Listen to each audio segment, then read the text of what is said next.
হীরা যেমন দামি তার বক্সটাও তেমন হুসাইন দামি।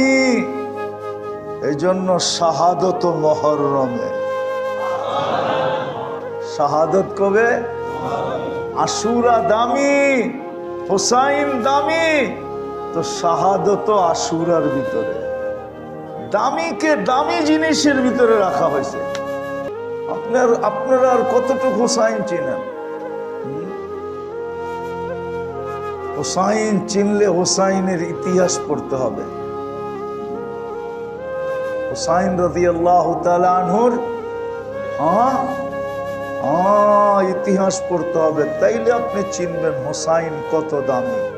হুসাইন কত কত কত যে জন্ম হয়ে দুনিয়ার সর্বপ্রথম জিনিস যেটা মুখে নিছে ওটা হলো আল্লাহর রসুলের থুতু। কি? আল্লাহর রসুলের, আল্লাহর রসুলের, হ্যাঁ, আল্লাহর রসুল জিহ্বা মুখের ভিতরে ঢুকাইয়া দিছেন। হোসাইন জন্ম নিয়েই কার থুতু? মুহাম্মাদুর থুতু। চিনেন আপনি? আচ্ছা, একটা কাহিনী দিয়ে বুঝাই। লম্বা হইতেছে না তো? বিরক্ত হইতেছেন না তো? মদিনা মুনাওয়ারার একজন ইমাম ছিল, বড় মশহুর ইমাম। উনি যখন মাগরিব এশায় ফজরে কেরাত পড়তেন, তো কেরাত তো জোরে পড়তে হয়, আসিম রহমতুল্লাহ আলাই, তো কেরাত তো জোরে পড়তে হয়। তো উনি যখন কেরাত পড়তেন তো মুখে সুগ্রানে পুরা মসজিদে নববী, আশপাশ পুরা মদিনায় সুগ্রানের ঢেউ খেলতে থাকতো। আর যখন বয়ান করতেন তখন মনে হইতো তুফান বেরিতেছে। একদিন মুসল্লিরা যাইতা ধরছে, আসেন এই সুগ্রান কই পাইলা, এই সুগ্রান কই পাইলা? তুমি বলে বলার তো ছিল না, কিন্তু তোমরা বাধ্য করতেছো এই জন্য বলতেছি। ওনার পড়া খুব সুন্দর ছিল। তুমি বলে আমি একদিন স্বপ্নে আল্লাহর রসুলকে দেখলাম, শাইখাইনকে নিয়ে আসছেন। শাইখাইন চিনেন? আবু বকর এবং উমর, এই দুইজনকে বলা হয় সাহাবীদের ভিতরে শাইখাইন, সবচেয়ে উচ্চ মর্যাদাশালী। নিয়ে আয়েশা বলতেছে, আসেম বড় সুন্দর কোরআন পড়ো, একটু পড়ো তো। বলতেছি, ইয়া রাসূলুল্লাহ, আপনার মাথার কাছে দাঁড়াই তো পড়ি। মসজিদে নববীর মেহরাব আর রওজা তো বেশি দূরে না। কি ইমাম সাহেব, বেশি দূরে? কাছে। তো বলছে, না পড়ো। তো উনি কোরআন শুনাইতেছিলেন। কোরআন যখন শেষ শোনানো, তো আল্লাহ রসুল বলছে, হা করো। হা করছে, তো আল্লাহ রসুল স্বপ্নের ভিতরে লোয়াব নিয়া, থুতু নিয়া ওনার জিহ্বায় মাইখা দিছেন। ওই দিন থেকে সুগ্রান শুরু। স্বপ্নের যদি এরকম হয়, তাহলে জীবিত দশায় জন্ম নেওয়ার সাথে সাথে যার মুখে আল্লাহর রসুলের জবান, তারটা কিরকম? আরেকটা শোনাবো। আনাস ইবনে মালিক রাদিয়াল্লাহু তাআলা আনহু বসরায় জুমা পড়াইতেন, কিন্তু উনি বসরায় থাকতেন না, থাকতেন শহরের বাহিরে। যখন জুমার দিন উনি বসরায় ঢুকতেন, তো সারা বসরাবাসী বলতে পারতো যে আনাস ইবনে মালিক বসরায় ঢুকে গেছে। বলবেন, এটা আবার কি করে সম্ভব? কেননা ওয়েদার বইলা দিত। উনি যখন ঢুকতেন পুরো বসরার ওয়েদার সুগ্রানে মোহিত হইত। একদিন সবাই জিজ্ঞাসা করছে, আনাস তুমি এই সুগ্রান কই পাইছো? আমাদের ওয়েদারকে পর্যন্ত সুগ্রান বানায় দেয়। তো বলছে, আমি 10 বছর আল্লাহর রসুলের খেদমত করছি। কত? গরমের দিনে যখন আল্লাহর রসুল থেকে ঘাম বাহির হইতো, তো আমি পড়ার সময় ওই ঘাম শিশিতে জমা করতাম। ওটা আমার কাছে রাখা আছে। জুমার দিন শরীরে মাইখা আসি, মাইখা। ও হাসান রাদিয়াল্লাহু তাআলা আনহু যখন জন্ম নেয়, উনি বড় ভাই, তা আল্লাহ রসুল জিজ্ঞাসা করছে, আলী কি নাম রাখছো?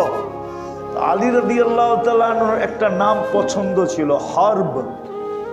হরব মানে হলো যুদ্ধবাজ, যুদ্ধ।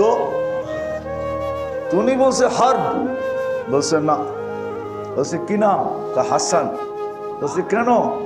বলে আজ পর্যন্ত আল্লাহ এই নাম সুরক্ষিত রাখছে আমার কলিজার টুকরার জন্য। আজ পর্যন্ত এই দুনিয়াতে যত মানুষ আসছে কারো নাম আল্লাহ হাসান রাখতে দেন নাই। হাসান। দ্বিতীয় ভাই যখন পয়দা হয়েছে জিজ্ঞেস করছে কি নাম রাখবা? ওই যে মনের আকাঙ্ক্ষা, উনি যেরকম যুদ্ধবাজ, বলছে এটার নাম হরব রাখবো। হরব মানে যুদ্ধবাজ। আল্লাহ রসুল বলছে না। বলছে কি রাখবো? হোসাইন। বলে এই নামটাও আল্লাহ সুরক্ষিত রাখছে আমার কলিজার টুকরার জন্য। হোসাইন দামি, এই জন্য দামি মাস দামি দিনের ভিতরে আল্লাহ হোসাইনকে কবুল করছে। এই জন্য আসেন এই মাসটাকে কাজে লাগাই, বড় বড় গুনাহ মাফ। এই জন্য কয়েকটা কাজ করতে পারবেন। হ্যাঁ হ্যাঁ, রোজা তো দুটা রাখবেনই রাখবেন, ঠিক না? কাল পরশু, বৃহস্পতি শুক্র, অথবা শুক্র শনি। আর দ্বিতীয় হলো এই মাসের ভিতরে সবচেয়ে বেশি ইস্তেগফার করা যায়। কি ইস্তেগফার? বেশি বেশি ইস্তেগফার,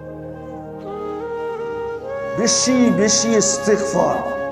যত বেশি ইস্তেগফার করা যায়, কেননা এই মাসে আল্লাহ বড় বড় গুনাহকে মাফ করে দেন। আর আল্লাহর অঙ্গীকার আছে আমি মাফ করে দেব। অতীতেও করছি, এখনো করব। অতীতে যাদের জন্য করছি ওনারা আমার কাছে এত প্রিয় ছিল না যতটুকু প্রিয় তোমরা। ওরা তো ছিল জিরো, তোমরা হইলা হিরো, আমার বন্ধুর উম্মত। এই জন্য বেশি বেশি ইস্তেগফার করা করব, মনে থাকবে। তৃতীয় হলো এই মাসে বেশি বেশি আল্লাহর কাছে দোয়া করা। বিপদ থাকলে বিপদের মুক্তির দোয়া চাওয়া, অসুস্থ থাকলে অসুস্থতার মুক্তির দোয়া চাওয়া, প্রয়োজন থাকলে প্রয়োজনের দোয়া চাওয়া। এই জন্য কিতাবে আছে, কিতাবে আছে শুধু 1 বছরের গুনাহ মাফ হবে না, যে আশুরার দিন সমর্থ অনুযায়ী, নিজের জ্যাবের ওজন অনুযায়ী। জ্যাবের ওজন বোঝেন? জ্যাবের ওজন মনে হয় বোঝেন না, ঠিক না? কি সমর্থ, জ্যাবে যেই কয়টা টাকা আছে, আপনার সমর্থে যতটুকু আছে, যে পরিবার পরিজনের উপরে খরচ করবে, ওই দিন মন খোলা গরিব মিসকিনকে দিবে। প্রয়োজন যাদের আছে তাদের দিকে হাত বাড়াবে, সাহায্যের হাত। অনাথদেরকে দিবে। 1 বৎসরের বরকত দেওয়ার গ্যারান্টি আছে। বৎসরের গুনাহ মাফ, কয় বৎসরের বরকত? 1 বৎসর। আর কি চান? এই জন্য পায়ে হাত দিয়া বলি, চলেন। রাত্র তো হয়েই গেল বৃহস্পতিবারের, আজকে কিন্তু গেছে, কালকে আশুরা সৌদি আরবে। 10 তারিখের রাত শুরু হয়ে গেছে সৌদি আরবে, আমাদের শুরু হবে পরের দিন। আসেন আল্লাহর কাছে আজকে তওবা করি। আর কমসে কম, আমি তো বলি, আপনাদের এখানে বলি না, সারা বাংলাদেশে চিৎকার দিয়ে বলি, হায় আমার জাতি যদি 4 মাস গুনাহ না করত, মুসলমান যদি 4 মাসের ইজ্জত রাখত, 4 মাসের রজব, জিকাদা, জিলহজ্জা, মুহররম, 4টা মাসের যদি ইজ্জত রাখত, তাহলে আজকে মুসলমান মাথার মুকুট ছিল, মাথার মুকুটই থাকতো। আনতুমুল আলাউনা, আমরা সবার উপরে থাকতাম। আজকে মুসলমান পায়ের ফুটবল হতো না, যার মনে চায় সেই লাফিয়ে দেয়। যার মুখে শোভা পায় না সেও মুসলমানদের বিরুদ্ধে বলে। যার মুখে যার মুখে শোভা পায় না সেও কি বিরুদ্ধে বলতে থাকে। দেখেন আপনি, কারো মুখে তো শোভা পায়, পুরো একটা রাষ্ট্রের প্রধান হয়তো বলতে পারে, সামান্য একজন প্রদেশের প্রধান সেও বলে। ইঙ্গিত মুঙ্গিত বানায় বোঝেন টোঝেন না, ঠিক না? যার মুখে শোভা পায় না সেও বলে। কেন? আবার দূরে দূরে বলে তো বলে, আবার আমাগো কোলের ভিতরে বসেও বলে, ঠিক না?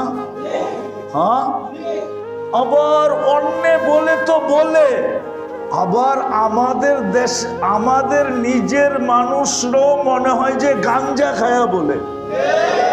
তাইলে ওর মাথা নষ্ট হইব কেন? ও ইসলামের বিরুদ্ধে কেন বলবে? ও নিজেও তো মুসলমান, ঠিক না? কথাটা মনে হয় বেশি শক্ত হয়ে গেল গা, ঠিক না?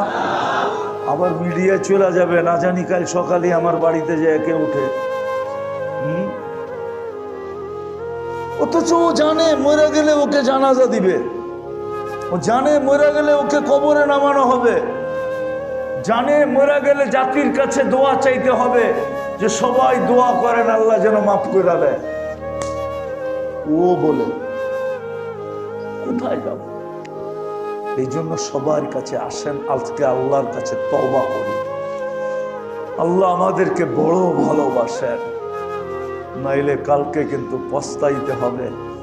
এই কথাগুলোই আপনাকে আমাকে শোনানো হবে। কোরআন এই দিকে ইঙ্গিত দিছে, আলাম ইয়াতিকুম বাশীরুম ওয়ালা নাযীর। তোমাদেরকে হাতে পায়ে ধরে বুঝানো হয় না? ওই দিন স্বীকারোক্তি দিতে হবে, বালা। ওই দিন বলবো হ্যাঁ শোনানো হয়েছে, আফসোস হবে, আফসোস। আজকে যেরকম মানতে চাই না, আমি বলি তাও কেউ মানতে চায় না। আমি বললে আরো উল্টা পাল্টা বলে যে কই পাইলো, কোন জায়গায় পাইলো, অথচ বুখারী শরীফে লেখা আছে। কবরে গেলে প্রথম জিজ্ঞাসা করবে মুহাম্মদুর রাসূলুল্লাহর রঙে কতটুকু রঙিন ছিল, এটা আগে প্রমাণ করো। আমরা তো বলি মান রব্বুকা, এটা আগে বলবে, ঠিক না? ইমাম বুখারী বলেন, ইমাম বুখারী রাহমাতুল্লাহ আলাইহি গেলে বলেন কবরের প্রথম প্রশ্ন হবে মা কুনতা তাকুলু ফি হাদার রাজুলি মুহাম্মাদিন। বলো, উম্মে সালমা রাদিয়াল্লাহু তাআলা আনহার থেকে রওয়ায়াত, তুমি মুহাম্মদুর রাসূলুল্লাহর রঙে কতটুকু রঙিন ছিলা, যেই বন্ধুর উম্মত বানায়া তোমাকে আমি এত ভালোবাসা দিছিলাম, তোমাকে এত কিছু দিছিলাম, এত ইজ্জত দিছিলাম, এত সম্মান দিছিলাম, এত সুযোগ দিছিলাম, এত অ্যাবিলিটি দিছিলাম, এত এত এত এত এত দিছিলাম যে আমি রাত্রে চলে যেতাম তোমাকে ডাইকা ডাইকা গুনাহ মাফ করার জন্য। বলো ওই বন্ধুর রঙে কতটুকু রঙিন ছিলাম। আজকে আমরা বলি, কিন্তু কেউ মুহাম্মদুর রাসূলুল্লাহর রঙে রঙিন হইতে চায় না। আমার কথা মাইনা নেন, ইমাম বুখারীরটাই আমার কাছে যুক্তিসঙ্গত মনে হয়, ইমাম মুসলিমেরটাই যুক্তিসঙ্গত মনে হয় যে কবরের প্রথম প্রশ্ন এটাই হওয়া উচিত। কেননা মুহাম্মদুর রাসূলুল্লাহ না হইলে আমরা আল্লাহ চিনতাম না, আমরা কোরআন পাইতাম না, হাজারো লক্ষ জিনিস আমাদের পাওয়ার ছিল না, অন্য উম্মত পায় নাই, আমরা পাইছি। বিদায় এটাই জিজ্ঞাসা করা হবে। আজকে মুহাম্মদুর রাসূলুল্লাহর রঙে রঙিন হতে চায় না, নাহলে উম্মতে মুহাম্মাদি। আমি তো ওয়াজে বলি, আপনারা মানবেন কি মানবেন না জানি না, আমি দুনিয়া ঘুরা বলতেছি, ব্রাজিলের ৮০% মানুষ বাংলাদেশ চিনে না।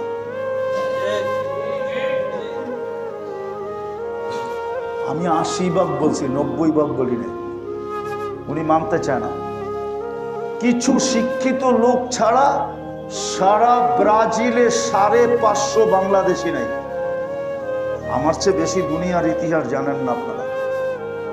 আর্জেন্টিনায়, পুরো আর্জেন্টিনায় 100 বাংলাদেশি কেউ বের করে দিতে পারবে না।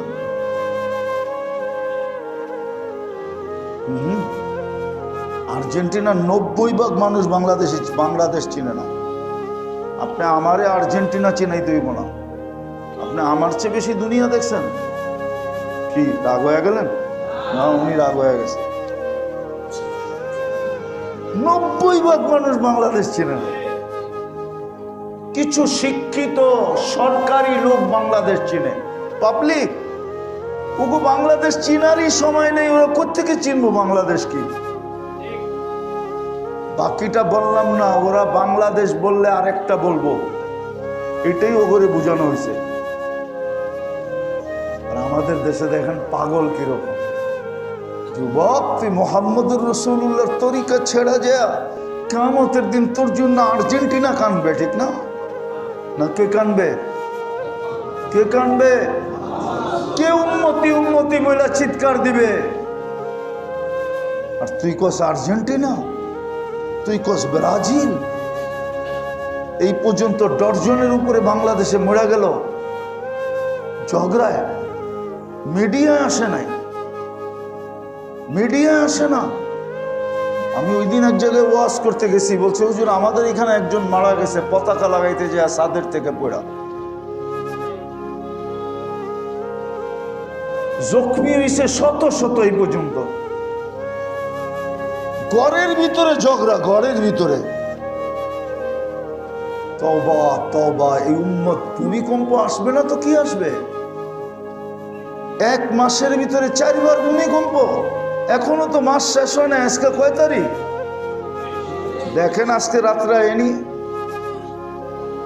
দেখেন, কালকে রাত্রে হয় কিনা দেখেন, পরশুদিন হয় কিনা। এখন তো ছোট ছোট হইতেছে। আমার তো মন চায় মাঝে মাঝে যে আল্লাহ আমাগরে সহনিয়ে আনেন, কোনো আপত্তি নেই, উল্টায় দেন। যাদেরকে আপনি পালতেছেন, উম্মতে মুহাম্মদী বানাইলেন, ওদেরই অবস্থা।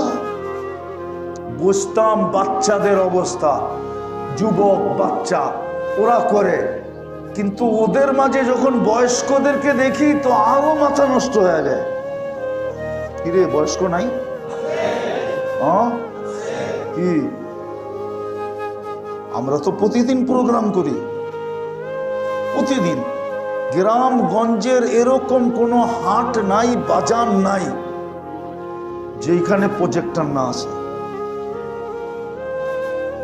পুরো বড় প্রজেক্টর, পর্দা দিয়া প্রজেক্টর বানাইছে। ওইদিন গেছিলাম আমি মাদারীপুর, শরীয়তপুর। মনে চাইছে আল্লাহ আমার গাড়ি সহ মাটির নিচে যাক, চলে যাক, আপত্তি নেই। এটা তো দেখতে হবে না। ওই ইয়া লাইতানি মিত্তু ক্বাবলা হাদা ওয়া কুনতু নাসিয়াম মানসিয়া, এই দৃশ্য দেখার আগে আমাদের মৌত হয়ে গেলে ভালো হতো। আমরা তো দেখতাম না এই দৃশ্য, যে বাজারে, হাটে ঘাটে, বাজারে, চৌরাস্তায়, গলিতে গলিতে প্রজেক্টর,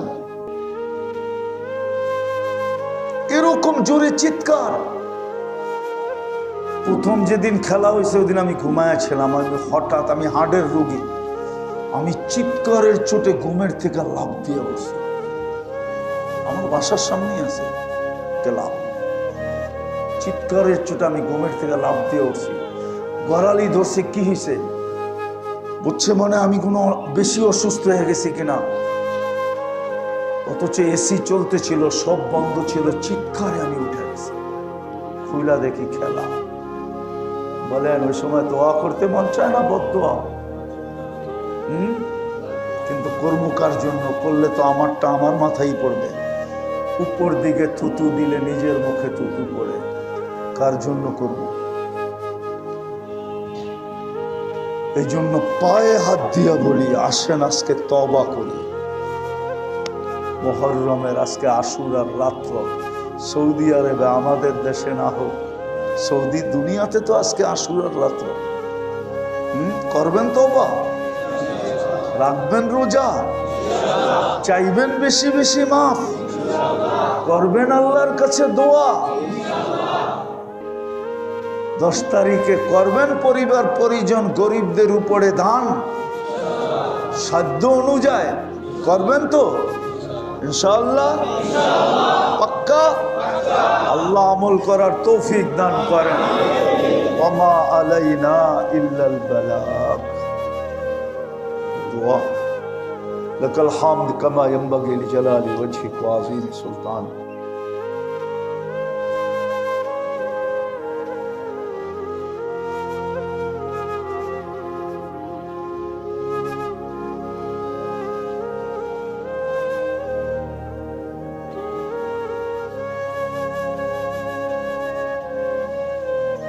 পাবেনই পাবেন, কমলাপুরে যদি না পান সদরঘাট পাবেনই পাবেন না, এগুলো সব জায়গায় পাবেন। আমাদের পরীক্ষিত সারা রাত্র এখানে ভিক্ষুক আছে,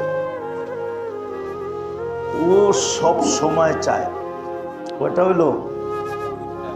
আরেকটা হইলো সর্ব অবস্থায় চায়। ও সুস্থ থাকলেও হাত পাতে, অসুস্থ থাকলেও হাত পাতে। ঠিক আমাদেরকেও একটা পরিবেশ বানাইতে হবে ইসলাহি প্রোগ্রামে, যেন আল্লাহ বোঝেন। আল্লাহ সুযোগ দিছে এই উম্মতকে, এই উম্মতকে আল্লাহ কি দিছে? এই উম্মতের অভিনয়ও কিন্তু আল্লাহর কাছে পছন্দনীয়। অভিনয় বোঝেন কি? আরে বোঝেন অভিনয়? না হুজুরে বোঝে না। বোঝেন অভিনয়? বোঝেন? প্রমাণ দিতেছি আমি। আবু বকর সিদ্দিক রাদিয়াল্লাহু তাআলা আনহু জিজ্ঞাসা করছে, ইয়া রাসূলুল্লাহ, কান্না যদি না আসে? অথচ ওই ব্যক্তি জিজ্ঞাসা করতেছে যাকে বুখারী শরীফে লেখা হয়েছে বাক্কা, সবচেয়ে বেশি ক্রন্দনকারী। আল্লাহর রাসূল যখন বলছে অসুস্থ অবস্থায়, মুরু আবা বকরিন আইয়ুসাল্লি বিন্নাস, আবু বকরকে বলো মানুষকে যেন নামাজ পড়ায়। আম্মা জান আয়েশা রাদিয়াল্লাহু তাআলা আনহা বলছে, আর লোক খুঁজা পান নাই, উনি তো আপনার মুসল্লায় দাঁড়ায় কানতে কানতেই শেষ হয়ে যাবে, নামাজ কোত্থেকে পড়াবে? রাজুলান বাক্কা। ওমর রাদিয়াল্লাহু তাআলা আনহুকে বলেন নামাজ পড়াইতে, আমার বাপ সারাদিন কান্দে। উনি জিজ্ঞাসা করতেছেন কান্না না আসলে কি করব? প্রমাণ যাও আবু বকরের উপরে। উনি জিজ্ঞাসা না করলে আমরা এটা পাইতাম না। তা আল্লাহর রাসূলকে আল্লাহ কানে কানে বলে দিছে, বলে দেন প্রশ্নকারী তো আবু বকর। কে? কে?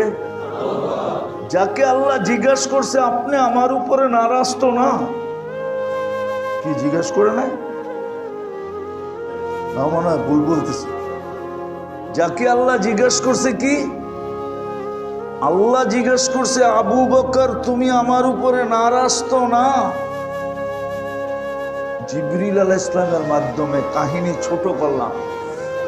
উনি যখন ঘরের সব কিছু আল্লাহর রাসূলের হাতে উঠায়া দিছেন, জিজ্ঞাসা করছেন ঘরে কি রাখছো? আল্লাহ আল্লাহর রাসূল আছে, আর কিচ্ছু নাই। তো জিবরিল আলাইহিস সালামকে দিয়ে সালাম পাঠাইছেন। আয়েশা আল্লাহ জিজ্ঞাসা করছেন আবু বকর আমার উপরে নারাজ তো না? উনি জবাব দিছে মা বালা আবা বকরিন আল্লাহ ইয়ারদা আলা রাব্বি। আবু বকরের কি হলো? সে আল্লাহর উপরে রাজি হবে না কেন? আমি আল্লাহর উপরে রাজি। তো যার সন্তুষ্টি আল্লাহ চায়, কে চায়? উনি জিজ্ঞাসা করছে, জবাব না আসে তো না আসে কি করে? তো জবাব চলে আসছে। বন্ধুকে আল্লাহ কানে কানে বলে দিছে, বলে দেন আপনি উম্মতকে অভিনয় করলেও চলবে। অভিনয় বোঝেন কি? কান্নার ভান করা, ভান। এই উম্মতের জন্য ভান জায়েজ আছে, অভিনয় জায়েজ আছে। আমরা যদি পুরা পরিবেশ নাও বানাইতে পারি, একটু অভিনয়ও যদি করতে পারি, তাইলে আল্লাহর কাছে এই উম্মতের অভিনয়ের গ্রহণযোগ্যতা আছে, গ্যারান্টি আছে, দাম আছে, আল্লাহ কবুল করে নিবে অভিনয়। এই জন্য পুরা পরিবেশ না বানাইতে পারলো একটু অভিনয় বানাই। আজকে আমরা ইসলাহি প্রোগ্রামে পরিবেশটা এরকম বানাবো অভিনয়ের রূপে যে আমরা যেন কিছু পাইতে বসছি, পাওয়ার জন্য বসছি। আর যদি তা না হয় তাহলে সময়টা কেটে যাবে, পুরস্কার মিলবে না। ইনশাআল্লাহ সত্য তো। আল্লাহর সাথে কিন্তু আমাদের একটা আলাদা ভালোবাসা আছে।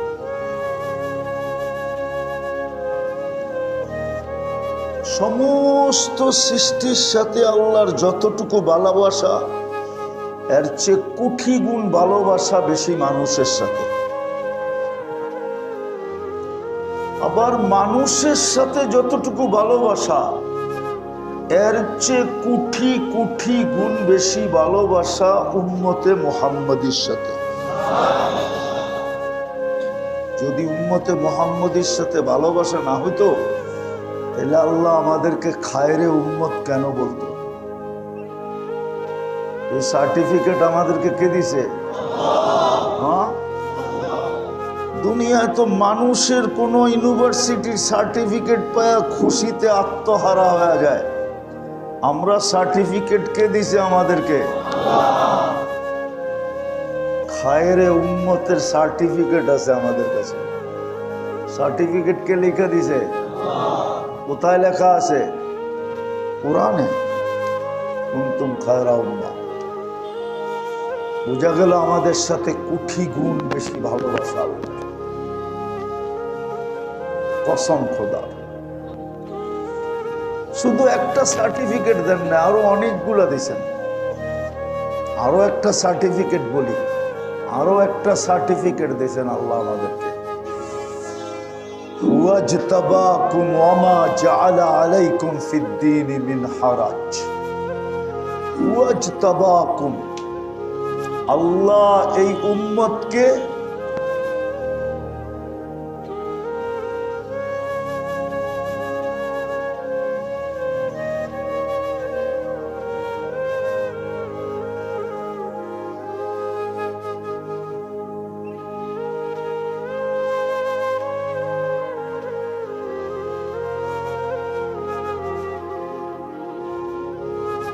বাছাই করছেন। বাছাই বোঝেন তো? বাছাই করা করা আলাদা করছেন। আমরা আসছি সবাই শেষে, এটা সত্য, কিন্তু আমরা বাছাইকৃত সবার আগে, সবার আগে আমরা বাছাইকৃত। শুধু বাছাইকৃত না, আবার নির্বাচিত। আবার কি? নির্বাচিত বোঝেন? আমরা নির্বাচনে পাশ করে আইছি। কি? আমরা নির্বাচিত। কি? আমরা, আমাদেরকে নির্বাচন করছেন কে? নির্বাচন কমিশনার, মানুষ, ভোটে ডাইরেক্ট সিলেকশন। ডাইরেক্ট কে করছে? চিনেন আল্লাহ? চিনেন আল্লাহ? চিনেন না? মনে হয় আল্লাহ চিনেন। চিনেন? চিনেন? কে? আবার কয় আল্লাহ। আল্লাহ তো আল্লাহ, ঠিক না? চিনেন আল্লাহ? না, আল্লাহ চিনি না, আমরা আসলেই চিনি। কসম খোদার, এই উম্মত আল্লাহ চিনে না। এই উম্মত যদি আল্লাহ চিনত, তাই এই উম্মতকে কেউ ফুটবল বানাইতে পারতো না। আজকে এই উম্মত ফুটবল, যার মনে চায় সেই লাথি মারে। কেউ লাথি মারতে পারতো না। এই উম্মত আল্লাহ চিনে না, এক সময় ছিল চিন্ত, এক সময় ছিল চিন্ত, ওই সময়টা শেষ হয়ে গেছে। এখন উম্মত আল্লাহ ছিলেন, যদিও আল্লাহ নিজের পরিচয় দিছিলেন আর বলছিলেন, আমাদের কানে কানে চিৎকার দিয়া বলছিলেন, প্রয়োজন হইলেই ফাদউ বিহা, ওইগুলা রাইখা আমার কাছে চাইস। আমি কোরআনের আয়াত পড়তেছি, ওয়ালিল্লাহিল আসমাউল হুসনা ফাদউ বিহা। চিনি না আল্লাহকে, আল্লাহ নিজের পরিচয় দিছিলেন আমাদের মাঝে, হুয়াল্লাহুল্লাযী লা ইলাহা ইল্লা হু আর রহমানুর রহিমুল মালিকুল কুদ্দুসুস সালামুল মুমিনুল মুহাইমিনুল আজিজুল জব্বারুল মুতাকাব্বিরুল খালিকুল বারিউল মুসাব্বিরুল গফফারুল কহ্হারুল ওয়াহ্হাবুর রাজ্জাকুল ফাত্তাহুল আলিমুল কাবিদুল বাসিতুল খাফিদুর রাফিউল মুইজ্জুল মুদিল্লুস সামিউল বাসীরুল হাকামুল আদলুল লতীফুল খবীরুল হালিমুল আযীমুল গফুরুশ শাকুরুল আলিয়্যুল কবীরুল হাফিজুল মুকীতুল হাসিবুল জলিলুল করীমুর রকিবুল মুজিবুল ওয়াসি আল হাকীমুল ওয়াদুদুল মজিদুল বাঈতুশ শাহীদুল হকুল ওয়াকিলুল কবিয়্যুল মতিনুল ওয়ালিয়্যুল হামিদুল মুহসি আল মুবদি আল মুঈদ আল মুহয়ি আল মুমীত আল হাইয়্যু আল কাইয়্যুম আল ওয়াজিদ আল মাজিদ আল ওয়াহিদ আল আহাদ আস সামাদ আল কাদির আল মুক্তাদির আল মুকদ্দম আল মুআখ্খার আল আউয়াল ওয়াল আখির আল যাহির ওয়াল বাতিন আল ওয়ালি আল মুতাওয়ালি আল বাররুত তাওয়াবুল মুনতাকিম আল আফু আর রউফ মালিক আল মুলক যাল জালালি ওয়াল ইকরাম আল মুকসিত ওয়াল জামি ওয়াল গানি ওয়াল মুগনি আল মানি আদ দার আল নাফি আন নূর আল হাদি আল বদি ওয়াল বাকি আল ওয়ারিস ওয়াল রশিদ আস সাবুর জল্লে জালালু 99 পদের মালিক যিনি, উনি হলেন আল্লাহ। আল্লাহ নিজের পরিচয় দিয়েছেন, ইনি হলেন আমাদের আল্লাহ।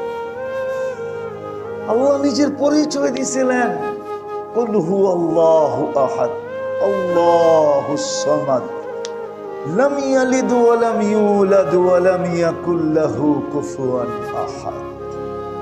আল্লাহ নিজের পরিচয় দিয়েছিলেন, আল্লাহু লা ইলাহা ইল্লা হুয়াল হাইয়ুল কাইয়্যুম লা তা'খুযুহু সিনাতুন ওয়া লা নাওম লাহু মা ফিস সামাওয়াতি ওয়া মা ফিল আরদ মান যাল্লাযী ইয়াশফাউ ইনদাহু ইল্লা বিইযনি। আল্লাহ নিজের পরিচয় দিয়েছিলেন, উনি আমাদের আল্লাহ, উনি আমাদেরকে সিলেকশন করছিলেন, উনারই বাছাইকৃত আমরা, উনারই সিলেকশন কৃত আমরা। এখানেই শেষ না, উনি আমাদেরকে নিজের জন্য নির্বাচিত করছেন। কার জন্য? কার জন্য? নিজের জন্য মানে আল্লাহ আমাদেরকে নির্বাচিত করছেন আল্লাহর জন্য। কোরআনে ইঙ্গিত আছে, শুহাদা আলান নাস, কিয়ামতের দিন আমরা সব আল্লাহর পক্ষে যায় দাঁড়াবো। তার পক্ষে, তার পক্ষে, আল্লাহর পক্ষে, শুহাদা আলান নাস। আল্লাহ আমাদেরকে নির্বাচিত করছিলেন নিজের পক্ষে নেওয়ার জন্য, আর বন্ধুকে পাঠায় দিয়েছেন আমাদের পক্ষ নেওয়ার জন্য। রাসূলু শাহীদান আলাইকুম, রাসূল আমার বন্ধু তোমাদের পক্ষে আর তোমরা আমার পক্ষে।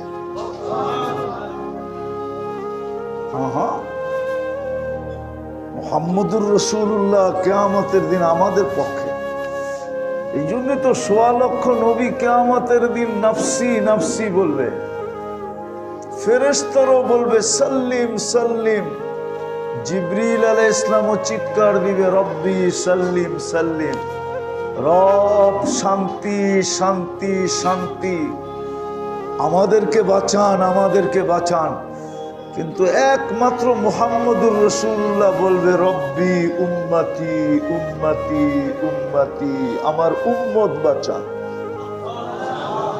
এই জন্য এটার থেকে তো বোঝা যায় আল্লাহ বন্ধুকে দিছে উম্মতের পক্ষে আর উম্মতকে নিছে নিজের নিজের পক্ষে।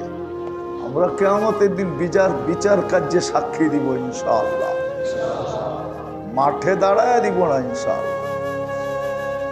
কেননা সাক্ষী মাঠে দাঁড়ায় না, সাক্ষী আসামির জায়গায় দাঁড়ায়, সাক্ষী তো জজের পাশে দাঁড়ায়।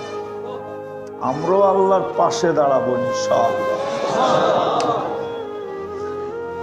সুফিয়ানে সৌরি রহমতুল্লাহ আলাইহি লেখছেন, আমি লিখি নাই, আমি লিখি নাই, কিতাবে লেখা আছে, কিতাবে লেখা আছে আমরা স্টেজে আল্লাহর পাশে দাঁড়াবো ইনশাআল্লাহ। জালালউদ্দিন সুয়ুতি মুস্তাকিল এটার উপরে রিসালা লেখছে, আমরা আল্লাহর পাশে দাঁড়াবো ইনশাআল্লাহ। আমাদের সাথে আল্লাহর ভালোবাসা সবচেয়ে বেশি। সৃষ্টির ভিতরে মানুষের সাথে আল্লাহর ভালোবাসা সবচেয়ে বেশি। দ্বিতীয়, মানুষের ভিতরে উম্মতে মুহাম্মদীর সাথে আল্লাহর ভালোবাসা সবচেয়ে বেশি। কতটুক বেশি এই মাত্রা বলা যাবে না, অবর্ণনীয় বেশি, অবর্ণনীয় বেশি। দুই একটা উদাহরণ দিলে বোঝা যাবে। একটা উদাহরণ দেই, দেখি আপনারা বোঝেন কিনা। যদি ভালোবাসা না হইতো তাহলে আমাদেরকে এত সুযোগ দিতেন না। সুযোগ কাকে দেয়? কাকে দেয়? যাকে বেশি ভালোবাসে তাকেই কি দেয়? ঠিক না? সত্য তো? কয়বার দেয়? 2, 4, 5 বার দেয়। তারপর একদিন বাপও সন্তানকে লেখা দেয় তেজ্য পুত্র। কিন্তু আল্লাহ আমাদেরকে কতটুকু ভালোবাসেন যে আমাদেরকে কণ্ঠ নালীতে রু আসার পূর্ব মুহূর্ত পর্যন্ত, যেটাকে হাদিসের শব্দে বলে হাত্তা ইউগারগির, এই গড়গড়া পর্যন্ত, রু বাহির হওয়ার আগে একটা আওয়াজ দেয়, গড়গড় গড়গড় আওয়াজ। যেরকম কলসির পানি একবারে ডাইলা দিলে একটা কলকল শব্দ হয়, রু বাহির হওয়ার আগে এরকম একটা শব্দ হয়, এটাকে গড়গড় বলে, হাদিসের শব্দ। এই পর্যন্ত রু আসার পূর্ব মুহূর্ত পর্যন্ত সুযোগ।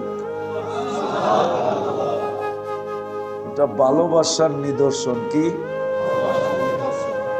সুযোগ? তোমাকে সুযোগ দিলাম। এটার পিছনে একটা লম্বা কাহিনী আছে। আল্লাহর রাসূল একদিন কাঁদতেছিলেন। আল্লাহ জানেন কেন কাঁদেন। জিবরিলকে পাঠায় দিয়েছেন আলাইহিস সালাম।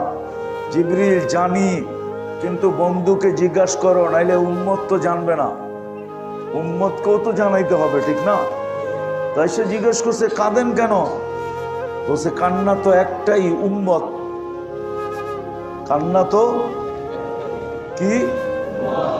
উম্মতের কি হবে? আল্লাহ বলে আপনার উম্মত যদি মৃত্যুর 1 বছর আগে তওবা করে তো গুনাহ মাফ। 1 বছর আগে?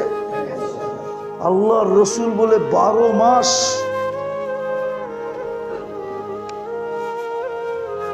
মাস 30 আর 29 মিলাইলে হয় 356 দিন। আমার উম্মত এত আগে তওবা করতে পারবে না। আবার কান্না বেড়ে গেছে। তো জিবরিল আলাইহিস সালাম দ্বিতীয়বার বলছে 1 মাস। তো বলছে 30-29 দিন পারবে না। আরো কান্না বেড়ে গেছে। বলছে যদি 1 সপ্তাহ আগেও তওবা করে কবুল। তো বলছে 1 সপ্তাহ 7 দিন পারবে না। কান্না বেড়ে গেছে। আল্লাহ জোশে আইসা বলছে হাত্তা ইউগারগির, কণ্ঠনালীতে রু আসার পূর্ব মুহূর্ত যদি তওবা করে তো মাফ।